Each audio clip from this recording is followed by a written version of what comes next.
Existem algumas pessoas, a galera da era de Aquários, etc., que acham que podem travar o apocalipse. O apocalipse não acontecer, podem diminuir o impacto do apocalipse, etc. Isso. Tem duas coisas muito equivocadas. Primeiro, olha lá. Minha mulher trazendo as pizzas aí, muito obrigado. Opa, muito obrigado. Tá bem boa. Tá. Tchau, gente. Tchau, tchau. Tchau.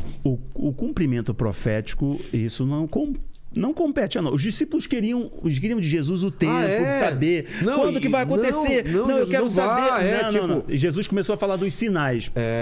O mais importante, inclusive, nós olharmos para isso. Dele, estavam tentando tirar Pedro isso da falou, não, cabeça. você não vai. Não É claro. Então, a primeira coisa é essa, não está no nosso controle. Esse exercício de tempo, achar que você pode deter o apocalipse... Ou adiar... Não, esqueça isso, não está no seu controle. O que nós devemos fazer com relação ao tempo da manifestação dessas coisas, e sabemos que vai ficar muito difícil, é por amor às pessoas que ainda não creem em Cristo, não confessaram a Ele, não entregaram suas vidas a Ele, é por amor a elas, nós continuamos falando e anunciando a Cristo em amor. Então, pelo pecador. O outro detalhe é o seguinte, eu já te passo a palavra, é o seguinte... O outro erro da pessoa pensar que pode parar o apocalipse, primeiro é esse, é a questão do tempo.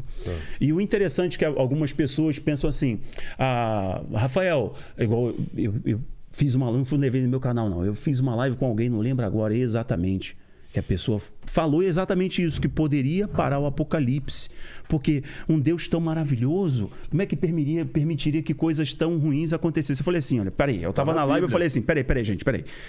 Você sabe que esperança não existe. Essa palavra esperança, no livro de Apocalipse não tem a palavra esperança, mas o Apocalipse é sobre esperança.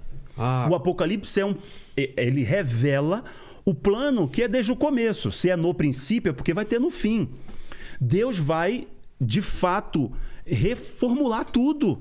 E o Apocalipse é ele expressando todos os acontecimentos, são muitas taças, são selos, acontecimentos no céu, tremor, guerra, etc. Depois, tá? Porque isso é muito... Tremor, etc. Aí todo mundo olha para isso e assim, mas o Criador vai permitir todas essas coisas para o pecador se arrepender e se voltar para ele. É um amor tão grande.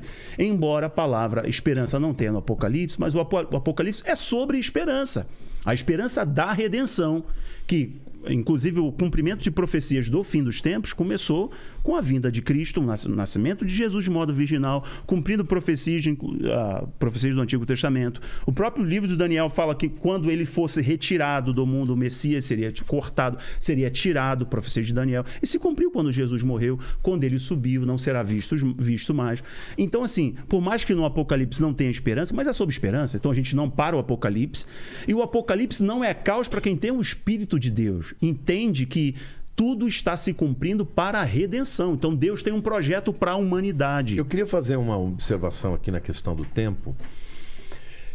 A Bíblia fala que todas as gerações deveriam esperar pela vinda dele. Porque quando ansiar e acreditar que seja na própria geração. Porque do jeito que está a Bíblia e numa primeira leitura, a gente tem medo da vinda dele. Porque, meu Deus, eu não quero que a vinda dele venha na minha vida, porque eu não quero esse caos, passar por todo esse sofrimento. E na verdade é o contrário. É o contrário. Mas assim, por que ele disse que ninguém sabe o dia ou a hora?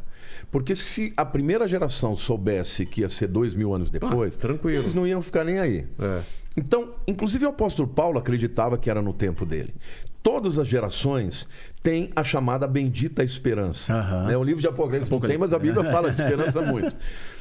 Por quê? Porque isso faz com que o indivíduo que está vivendo naquela geração, ele viva primeiro se consagrando para Deus e fazendo a obra para ele. E pregando o evangelho todo o tempo. Isso é o que me move, pregar o evangelho todos os dias. Quem vai querer pizza? Bom, né? É bem-vindo, né? Bem-vindo. A gente come uma pizzinha. O que vier a mim de maneira alguma lançarei fora, para ser bíblico aqui. Agora, ô Vilela, obrigado, Lene. É simplesmente você entender que Deus, ele conhece o fim no começo. Sim. Ele sabe que, ainda que o homem tenha liberdade de interagir e age, ele conhece tudo. Então, ele coloca em nós essa vontade de pregar, de resistir, e isso acontece. Mas isso não vai retardar nem um dia da sua vinda, porque ele sabe exatamente quando vai acontecer. Agora, quando você olha para o redor e você percebe todos esses sinais acontecendo ao mesmo tempo, Entendeu? Não é que uma coisa está acontecendo. Agora, essa semana, né? Os cientistas falaram que a Terra está girando mais rápido, e porque está girando mais rápido, obviamente os dias estão encurtando. Sim. Quando eu vi aquilo, imediatamente eu fiz um vídeo falando: a ciência comprovou mais uma profecia de Jesus, que diz lá em Mateus 24 que na grande tribulação seria tão difícil Que os dias que se não fossem abreviados aqueles dias, nem os escolhidos suportariam. Durante muito tempo, as pessoas, os cientistas diziam: isso é impossível, porque a Terra ela gira em torno de si mesma, o movimento de rotação, e isso dá as 24 horas. Só que agora, cada vez mais, ela está girando mais rápido. Aí eles dão algumas teorias, porque as calotas polares estão derretendo, e isso está permitindo que tenha menos peso nos polos, e por isso está girando mais rápido. Eles dão um monte de explicações. Mas está acontecendo mais uma profecia. Olha o geomagnetismo, a alteração do geomagnetismo, a alteração campo magnético do da polo Terra. magnético da Terra. Eles dão algumas teorias. Porém, a Bíblia diz que durante a grande tribulação, os dias serão abreviados. E os cientistas estão dizendo que isso é um viés para os próximos 50 anos. Então, no meu vídeo eu falo: será que isso é uma evidência de que nós estamos nos aproximando da grande tribulação? Aí, quando você olha para tudo que está acontecendo ao redor, né? Outra coisa, você quer ver um outro detalhe?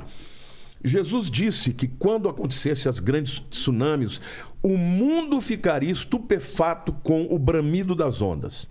Ora, no tempo que Jesus falou isso, tsunamis já aconteciam. Sim. Só que quando acontecesse num país, o outro não sabia. Agora, no Apocalipse, a Bíblia diz que quando as duas testemunhas foram mortas em praça pública, o mundo vai se alegrar e trocar presente. Tecnologia. Como é que o mundo vai ver isso? Tecnologia. Pela tecnologia, pela internet, não é pela televisão, pelos celulares.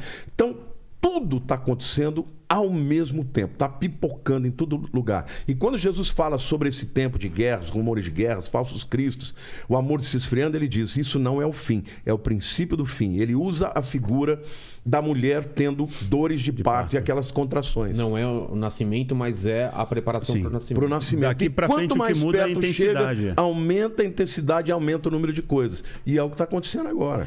A gente conseguiria uma metáfora para esse entendimento de Deus não impedir o apocalipse mesmo sabendo?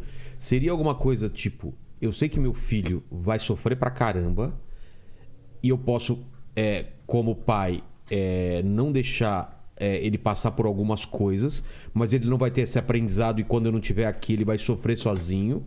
Será que tem alguma metáfora desse tipo? Assim, por que Deus deixaria o mundo passar por tudo isso? Eu queria Você só... entendeu? Posso redirecionar Eu entendi a sua pergunta? Melhor.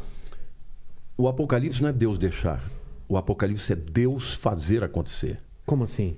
É Ele quem vai fazer isso. Ele que vai fazer, é o controle total. Não é ele se isentando Não, e Deus não vai, deixando... é ele que vai não, fazer. Ele não vai o se isentar em nenhum momento. Olha, quando pelo ele começa a abrir Não é os selos... um crescimento É da ele força que do- estabeleceu. Não. O Apocalipse não é um advento aleatório, é estabelecido por Deus. Não, mas não é um esfriamento e um Não, o crescimento. esfriamento acontece, mas eu queria... Mas o mal, ele tomando mais poder... Não. Não? Escuta aqui, quando você lê o livro de Apocalipse, sabe, as próprias pessoas falam: livra-nos da ira do Cordeiro e daquele que está sentado sobre o trono. Da ira do Cordeiro? O Cordeiro é Jesus. Jesus.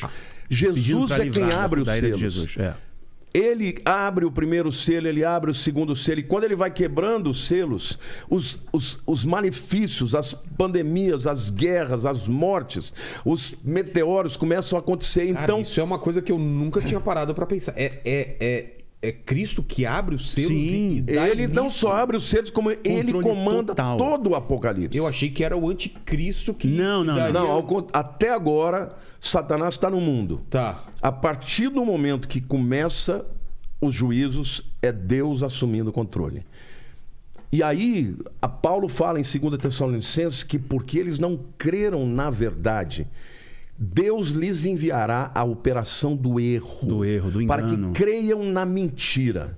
Ou seja, faz 2000 anos que Cristo manifesta a sua graça na vida de todos que pregam. A pessoa pode dizer: eu aceito, eu creio. Todo mundo tem a chance de se converter. Mas também tem a oportunidade de dizer: não quero, não aceito, não creio. Mas quando chegar a hora do Apocalipse, ele está no trono. É ele quem abre, é ele quem determina.